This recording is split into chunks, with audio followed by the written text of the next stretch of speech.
Bonjour, messieurs, dames. Content de vous retrouver ici, content de vous retrouver à distance. C'est une belle occasion d'être capable de pouvoir vous expliquer un petit peu plus qu'est-ce que c'est le ministère de la cybersécurité. Comme Vincent dit, oui, j'ai troqué un peu, j'ai fait ce changement de carrière en début d'année, donc le 1er janvier, à la naissance du ministère de la cybersécurité, donc tout nouveau ministère. Et oui, moi, je suis le tout nouveau sous-ministre adjoint à la sécurité de l'information gouvernementale et de la cybersécurité. Qu'est-ce que ça fait dans la vraie vie, là, tous ces éléments-là? Bien, c'est en fait... On va parler un paquet de points là-dedans, mais je vous amène tout de suite au vif du sujet.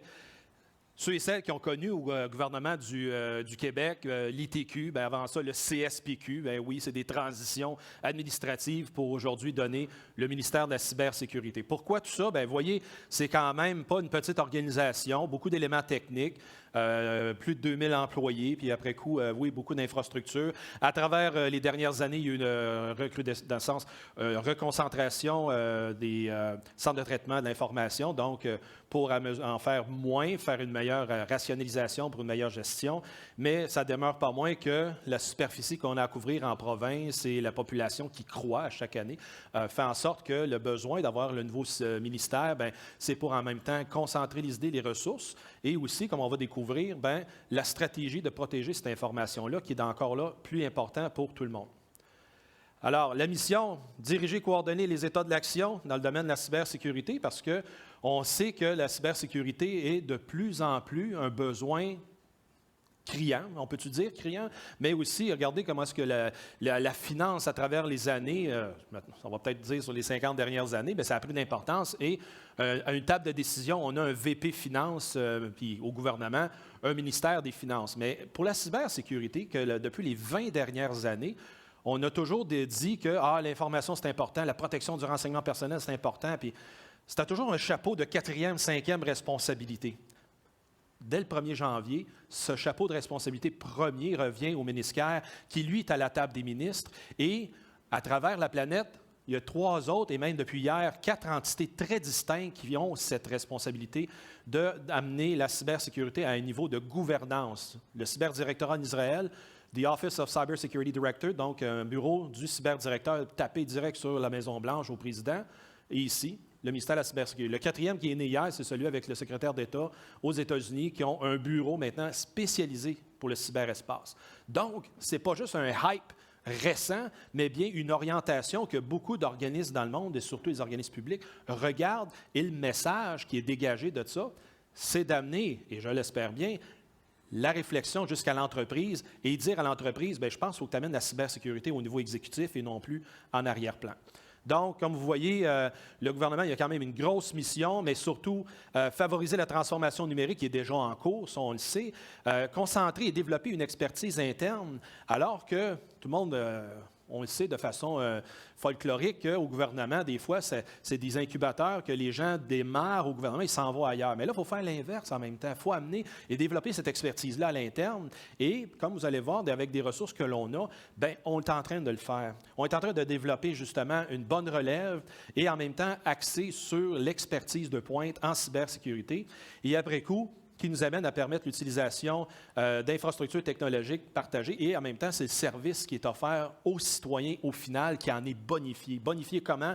Par la protection des infrastructures accrues. Et après ça, bien, quand que le citoyen se fait dire, bien, utilisez le gouvernement en ligne, le gouvernement électronique, c'est ça qu'on vous demande, bien, il faut que le gouvernement réponde en conséquence, dans le sens que mon travail, c'est de m'assurer que les systèmes sont toujours là. Hein, vous connaissez les 3 piliers de la cybersécurité, la disponibilité, l'intégrité et la confidentialité. Bien, il faut voir à ce que ces 3 principes-là s'appliquent en tout temps. Et de cet élément-là, voici la structure organisationnelle présentement. Donc, vous avez en haut le ministre Éric Kerr, qui est en même temps donc, le sous-ministre à la cybersécurité du numérique, M. Rodrigue, et vous avez nous tous, les sous-ministres qui est à l'œuvre présentement. Il y a 2 postes que M. Rodrigue occupe présentement en intérim. Mais après coup, c'est comme ça que la structure est simplifiée et en même temps, on va à l'essentiel. Pourquoi? Bien, l'essentiel, ça a commencé à la politique gouvernementale de cybersécurité qui a été mise au public en mars 2020. Ça a été vraiment une annonce en arrière-plan à cause qu'il Il y a un événement plus gros, ça a l'air, qui a pris beaucoup d'espace médiatique à ce moment-là. Et ça donnait le ton. Ça donnait le ton pour la première politique. J'ai contribué à cette politique-là, j'en suis fier. Et ça l'a amené justement les lignes directrices avec lesquelles ministères et organismes ont pu à ce moment-là commencer à comprendre où ils s'en vont demain matin. Basé sur 5 principes fondamentaux de 4 axes permettant de dégager 9 objectifs. Ces 5 principes, donc, appliquer les mesures de protection proportionnelles à la valeur, l'évaluation de menaces et de risques. On arrive à dire on prend les bonnes mesures en fonction de la valeur de l'information qui est présente à protéger. Y en a-t-il qui croient que l'information que le gouvernement possède ne vaut rien? C'est pas grave, on peut en disposer. Bien, on entend parler souvent. Toutes nos informations qu'on a au Québec, le ministère l'a dit à plusieurs reprises, c'est l'information, une des plus grandes bases de données d'information citoyenne qui existe, et il faut la protéger en conséquence. Et surtout, s'assurer que seulement ceux et celles qui ont besoin d'y accéder, ils y ont accès. Favoriser et encourager l'adoption de comportements cybersécuritaires. Oh, celle-là est grosse. Ça veut dire changer les paradigmes, changer la façon de faire, amener une culture de la protection d'information qui est déficiente dans tous les aspects de notre société. Là. On ne se le cachera pas. Chacun chez vous, peut-être, il y a des gens dans la famille qui ne comprennent pas nécessairement quel est le besoin d'appliquer des bonnes, j'ai toujours appelé ça les mesures de cyberhygiène, mais comme je dis souvent dans les écoles ou d'autres types de conférences que j'ai fait dans le passé, surtout avec des auditoires plus jeunes, est-ce qu'on passe notre brosse à dents à notre ami parce qu'il a oublié la sienne ou changer de sous-vêtements de temps en temps, ça fait-tu du bien? Ta réponse d'habitude, c'est oui. D'habitude, sinon, il y a bien des gens qui ne le suivent pas. Même affaire avec un mot de passe. Même affaire avec des copies de backup. De dire, c'est ça, la cyberhygiène. C'est des principes de bonne façon de faire et que si on peut répliquer ces genres de comportements-là, autrement dit, changer les vieilles habitudes, amener ça au goût du jour, bien, on va éviter des conséquences graves. Miser sur le développement des compétences, l'attraction et la rétention des talents. Mis à part le salaire, on ne jasera pas de salaire juste une minute, mais à environnement égal, qu'est-ce que le gouvernement peut offrir de différent que l'entreprise privée? Bien, c'est l'expérience en termes de grosseur d'organisation qui est mauditement différente. Les 9 années que j'ai passées à la Défense comme fonctionnaire m'ont amené justement à travailler avec des projets qui étaient pour être quand même grandiose, à portée nationale, qui fait aujourd'hui qu'il y a des bienfaits. Là. Après 24 années, là, ils s'en servent encore de ce que j'ai mis en place, c'est bon signe. Mais en même temps, après ça, on s'en va dans l'entreprise privée, ou même là, présentement, chez un autre gouvernement, bien, cette expérience-là, elle est transposable. Et demain matin, les gens, l'étudiant qui vient travailler chez nous, pas nécessairement juste des étudiants, mais des gens qui veulent changer de carrière ou tout simplement aller chez un autre employeur, bien, on devient un employeur de choix, une place intéressante pour développer ces expériences différentes et qui vont être à ce moment-là dans un contexte que nulle part ailleurs peut y avoir. Fait que c'est pour ça que je fais abstraction du salaire, parce que ça, c'est un autre sujet qui est à travailler pour garder les gens, parce que souvent, l'élément salarial n'est pas comparable au privé. Ça a toujours été. Mais j'entends des échos des fois que ça serait quelque chose qui serait amélioré avec raison.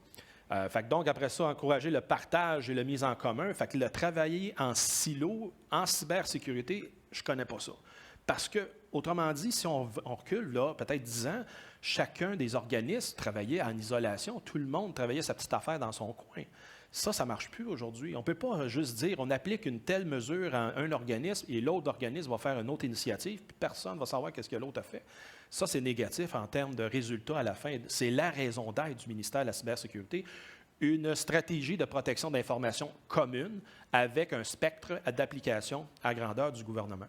Et intégrer les protections d'informations en amont, donc, vous avez déjà entendu l'expression « security by design », bien, ça va être d'amener ça dans ce changement de culture, d'appliquer ce principe-là pour être en mesure d'avoir ce développement-là sécuritaire, résilient, etc., dans le début de toutes les conceptions de systèmes, mais aussi dans l'application au quotidien. Moi, c'est comme ça que ça m'a attiré pour aller au gouvernement, pour vous le dire honnêtement, parce que ça marchait très bien, qu'est-ce que je faisais dans le passé. Mais là, je dis, il y avait un autre défi. Le défi d'aller créer ça, de ce nouveau ministère-là, et d'amener les jalons qu'on vient de dicter ici pour amener cette cybersécurité, qu'elle soit réelle au gouvernement. Donc, dans les 4 axes, la cybersécurité, comme je le répète, c'est une priorité gouvernementale. Des services publics sécuritaires, des citoyens et des citoyennes confiants et averti. Ça, c'est la portion éducation qui est quand même assez intéressant d'amener. Ça sera pas. Il y en a beaucoup qui disent, bon, vous allez encore copier ce qui se fait ailleurs. Non, pas nécessairement. Ça va être vraiment de bonifier ce qui arrive de l'extérieur, encourager. Beaucoup de gens ne connaissent même pas les ressources qui existent sur le marché. Donc, c'est de faire connaître les ressources d'éducation, d'information et de renseignements utiles pour que tous et chacun adoptent ces façons de faire-là. Et après coup, bien, développer des partenariats stratégiques et durables.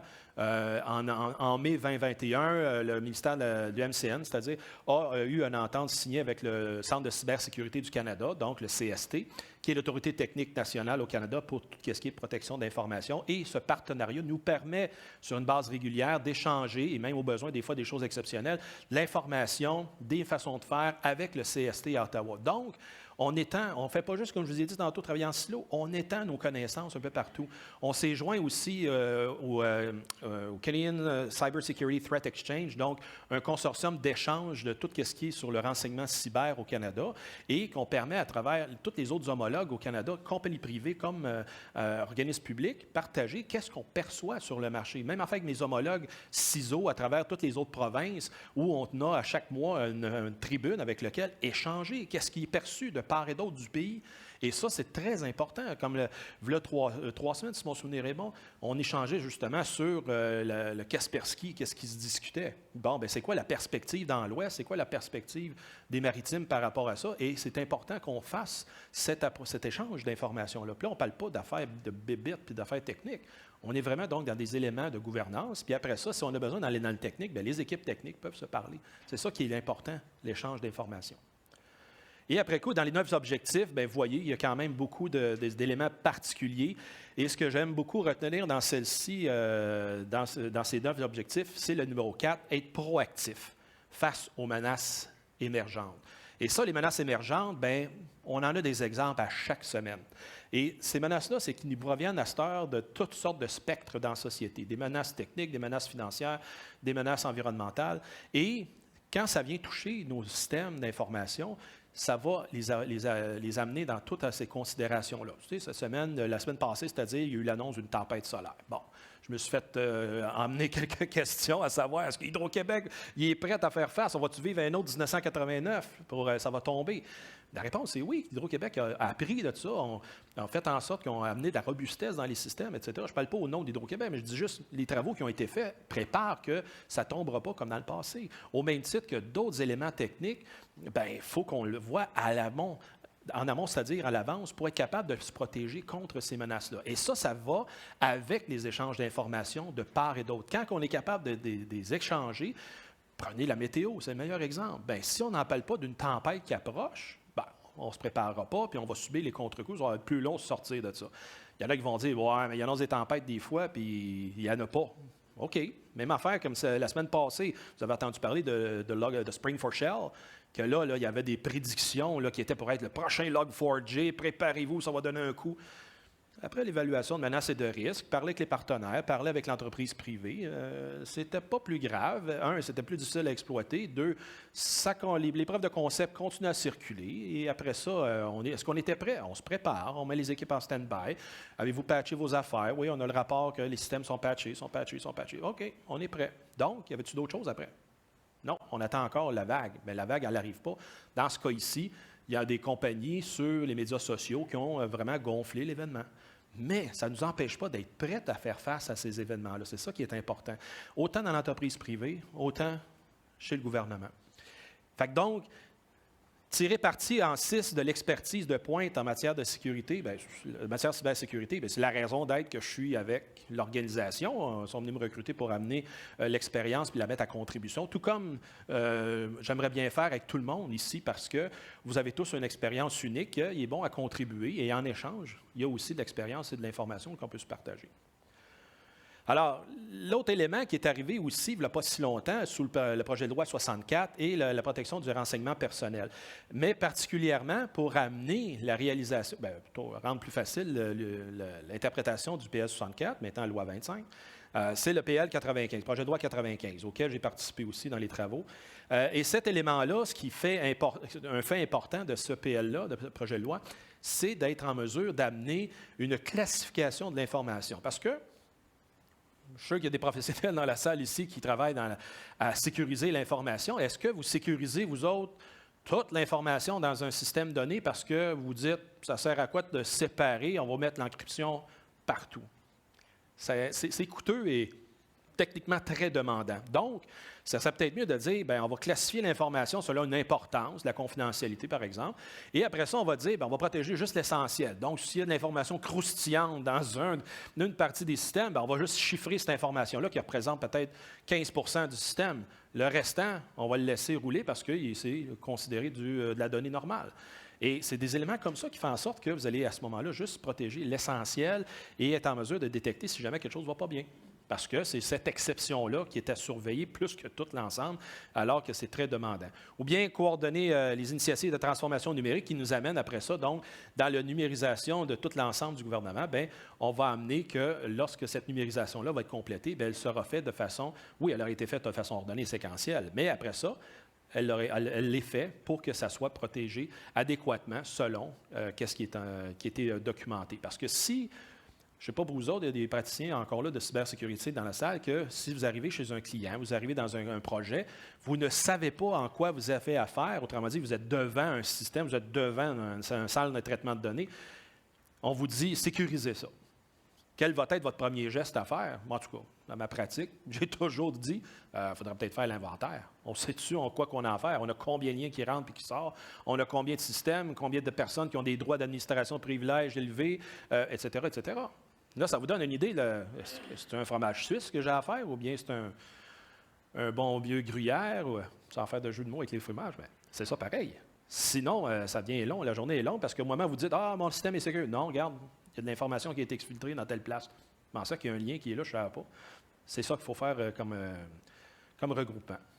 Le temps file, mais ça nous a amené justement à vous présenter que dans la création du MCN, il y a des postes en importance quand même qui ont été juste à remettre en avant-plan, c'est-à-dire, donc la structure qui a été mise en place avec le MCN, bien, vous avez le dirigeant principal de l'information, M. Rodrigue, dans ce cas-ci, sous-ministre, qui lui est responsable vraiment de voir à l'application de toutes ces protections, ces mesures de protection en cybersécurité, qui fait appel à un réseau de DI, donc de dirigeants de l'information qui sont présents dans les 304 organismes du gouvernement du Québec. Donc, lorsqu'il y a à adresser, comme la semaine passée, je les ai adressés, ces gens-là, pour lui faire savoir, Spring4Shell, voici l'état de la situation, voici ce qu'on vous recommande. Donc, l'information a été diffusée avec des spécialistes qui sont dûment identifiés pour être en mesure, à l'intérieur de leurs organismes, d'être capable de diffuser l'information nécessaire et aussi comprendre qu'est-ce qui est à faire. Donc, ça, c'est vraiment très important pour être en mesure de structurer, autrement dit, c'est de développer une chaîne technique. À Défense, on avait ça aussi,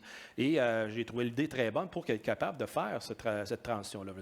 Ça, c'est nécessaire. Après ça, vous avez mon créneau, qui est le chef gouvernemental de la sécurité de l'information, avec lesquels je travaille avec des chefs délégués, et à travers le Centre gouvernemental de cyberdéfense, on adresse des éléments un peu plus techniques sur cette chaîne-là. Donc, le DPI vers les DI, c'est vraiment plus côté gouvernance, alors que vous avez la colonne du milieu qui, elle, va être un peu plus technique, qui est nécessaire en passant. Parce qu'il y a des éléments techniques que le DI n'a pas besoin de savoir, dans le sens, ça va se régler, puis c'est un langage différent, alors que les DI, bien, il y a des éléments décisionnels qui vont être décidés là, que nécessairement la chaîne technique n'est pas nécessairement tributaire à connaître. Et après coup, bien, dans les données gouvernementales, bien, vous avez la gestion des données numériques, les gestionnaires délégués aux données, veut dire, encore là, ça, c'est des éléments fonctionnels qui vont être quand même assez utiles. Dans la transformation numérique de mon collègue Jonathan Kelly, qui parlait justement hier, bien, vous avez ce plan de transformation, les portefeuilles de projets avec lesquels vont se rallier à la transformation numérique. Ça, c'est quand même très important. Et après coup, bien, vous avez donc aussi les autres sur la planification de la gestion des organismes publics, donc les mécanismes de contrôle et audit. Ça ne changera pas. Et c'est important d'avoir ces mécanismes-là de vérification à l'interne. Il faut savoir où on en est par rapport à une mesure qui a été implantée. Et quand cette mesure elle est implantée là, bien, est-ce qu'on peut l'améliorer? Vous avez tous vu l'année dernière un rapport du VGQ qui est sorti. Le vérificateur général, il est quand même pour l'ensemble du gouvernement, mais à l'interne, au MCN, il y a une section des audits qui nous aide justement à garder la traque, où est-ce qu'on est rendu avec ces éléments-là.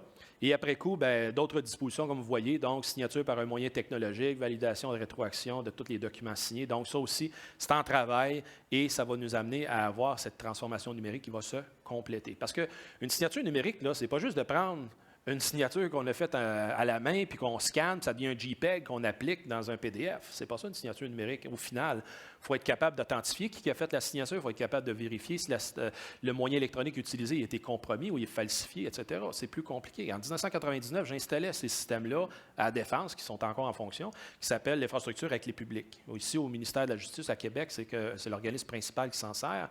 Mais une infrastructure avec les publics demande quand même oui, des systèmes informatiques, ça va, mais c'est toute une procession administrative qui est nécessaire pour être capable de comprendre lorsqu'on émet un certificat, c'est-tu la bonne personne qui est devant nous? Et après coup, comment on fait pour vérifier ce certificat-là? Et c'est tout ça qui est la mécanique à mettre en place pour assurer que lorsque la personne se présente, signe un document, va être à ce moment-là légitime. Alors que la signature numérique que je vous parle, utilisée au gouvernement fédéral, quelqu'un qui signe un document, aujourd'hui, c'est usuel, mais dans le temps, c'était quelque chose. On parle en 2000, c'était tout quelque chose. On signe un document électroniquement, là, c'était réputé, même affaire qu'une signature manuscrite. Donc, c'est des éléments comme ça qui s'en viennent nous aider. Tout ça à travers une structure de gouvernance. Je n'en dormirai pas avec celle-là, mais c'est juste pour vous montrer à quel point que ce n'est pas juste en claquement de doigts que tout ça se réalise. La loi sur la gouvernance et la gestion des ressources informationnelles, la LGGRI, est à la base du développement de ces articles que vous voyez là, donc à un niveau gouvernemental, ministériel et après ça, vers les organismes publics, toutes sortes de différentes interventions à travers de ça. Donc, dans la façon de gérer, de structurer cette information-là, vous voyez en haut, vous avez le Centre gouvernemental de cyberdéfense qui, lui, voit à la gestion des événements et surtout répondre aux événements qui se passent sur une base régulière, quotidienne même, et parle avec chacun un ensemble d'organismes, il est appelé le réseau des organismes de cyberdéfense, et que dans chacun des centres opérationnels de cyberdéfense qui répondent au CGCD. Cet élément-là est très, très, très important parce que c'est fantastique la façon que l'échange d'informations dynamique, elle est présente. Donc, les COCD, ça n'est pas 304. Il y a des ministères et organismes, là, sont très petits, donc ils vont être un amalgame ensemble, une fédération qui vont répondre à un COCD. Donc, on en a 27 de même COCD répartis à travers les 304 organismes, qui fait en sorte que c'est facile d'aller chercher et de demander de l'information. Donc, ça, c'est une force qui est en fonction actuellement et qui aide vraiment à capter de l'information, mais à l'en pousser aussi. Tout ça repose sur la directive gouvernementale sur la sécurité de l'information, comme je vous parlais tantôt de la LGGRI, et qui, encore là, c'est des lignes directrices qui nous aident à nous guider vers qu'est-ce qu'on a apporté au-delà. Dans les rôles clés, vous voyez ici, je ramène cet élément-là pour dire qu'à 3 niveaux spécifiques, donc gouvernemental, ministériel et bien organisationnel, on a cette séparation des rôles qui est quand même très importante. Et cette séparation-là, je remets mon message encore en avant-plan de dire, plus qu'on est à ce moment-là structuré, non pas dire que c'est une concentration des pouvoirs juste une place, pas ça l'affaire, mais qu'à un moment donné, il faut que l'information, elle soit diffusable et en même temps facile à récupérer.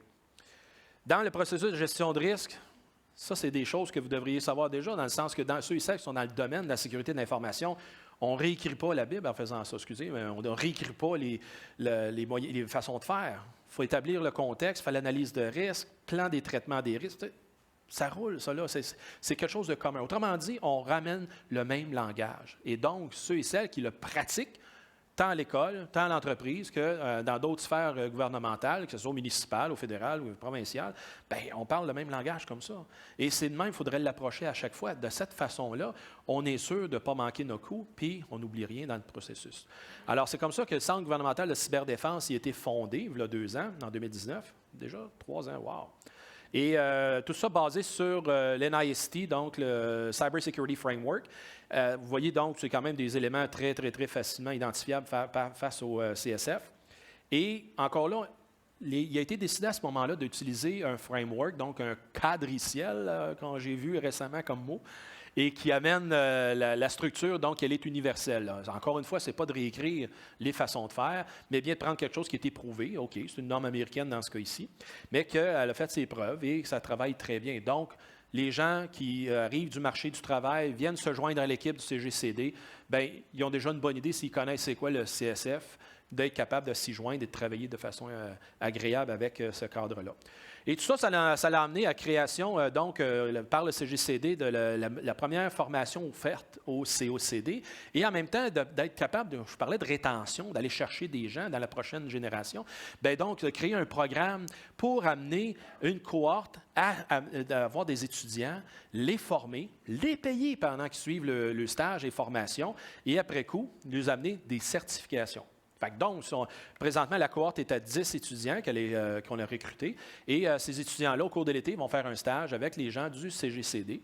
Et pendant ce temps-là, il y a de la formation auxquelles ils vont pouvoir participer. Et le reste de l'année aussi, qui les amène à aller chercher des certifications. C'est le CompTIA Security Plus, le CEH, juste pour donner des exemples comme ça. Et donc, s'ils continuent après et restent avec nous au gouvernement, fantastique. Notre investissement va nous rapporter. Mais est-ce que c'est une perte après ça? Ils nous quittent et ils s'en vont dans l'entreprise ou s'en vont dans le public, ailleurs dans le privé, pardon? La réponse, c'est non. Autrement dit, ces gens-là vont pouvoir contribuer à la société. Le gouvernement aura investi temps et argent envers ces personnes-là, mais que l'entreprise et les gens en général vont en profiter pareil. Donc, c'est une solution win-win, win-win tout partout, que tout le monde va pouvoir en profiter de cette façon-là. Donc, première cohorte commence cette année.